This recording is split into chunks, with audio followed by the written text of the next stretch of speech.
Hey, what's up folks? How's it going? This is Waj, and in this video we're going to be doing another head-to-head graphics card comparison, this time with the all-new R9 380X from Asus versus the Gigabyte version of the GTX 960 with 4 gigabytes of video memory. So we have a very similar comparison over here between these two cards. We're going to be taking a look at the specifications of both of them, and of course we're going to be taking a look at the real-world benchmark results and a couple of different popular titles that's available right now in both 1080p maxed out settings as well as the quad HD resolution. So if you're interested, let's get right into it.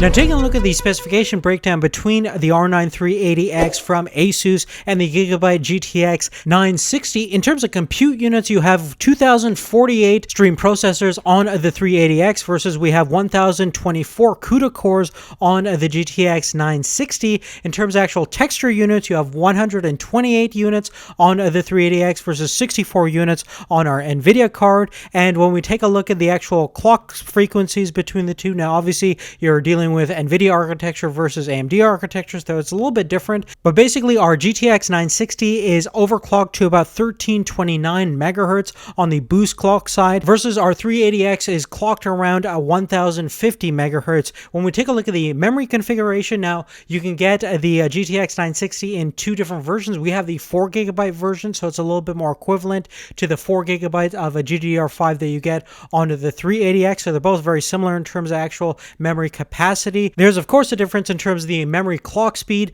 and the amount of bandwidth you have on both cards. You're looking at 256-bit memory bus on the R9 380X versus the GTX 960 has half the bandwidth at 128 bits. Additionally, there's also a difference in terms of the I/O. On the R9 380 side, it's basically using the standard configuration of ports that you've been seeing for a long time, dual-link DVI connections, a DisplayPort 1.2a connection, and an HDMI 1.4 connection.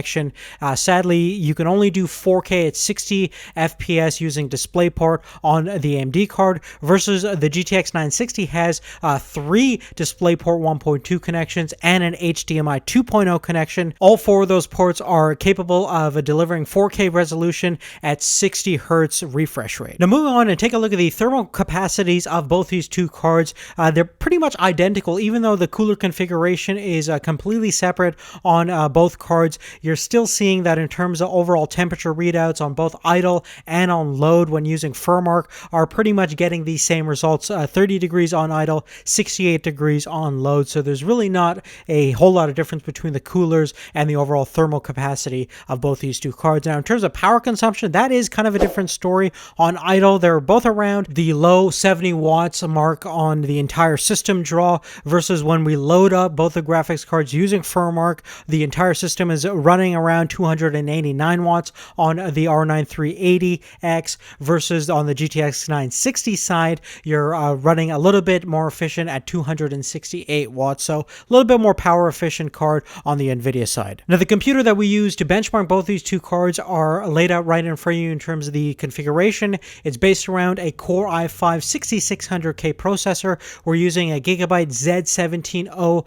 motherboard, and check out the description for more detailed information about the entire system. Now finally, with all that done, let's get right into the benchmark results between these two graphics cards. We're going to be taking a look at most of the popular titles that a lot of PC gamers are playing right now. We're going to be taking a look at the 1080p results as well as the 1440p results at maxed out settings on most of these gaming titles. So without any further ado, let's get right into these benchmarks.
But really on that, guys, that's really it. Generally speaking, the R9 380X is probably one of the best price to performance graphics cards that you can get besides the R9 390. But really from AMD, this is an amazing graphics card, and in most cases it does outperform really any version of the GTX 960 on most titles that you can play out there at Quad HD or Full HD resolutions. Furthermore, if you like this video, please give us a thumbs up. That really helps us out tremendously. And also check out the description down below where you'll find the specific graphics cards that we use to make this video. But really, other than that, thanks again for watching. We'll see you later. Take care.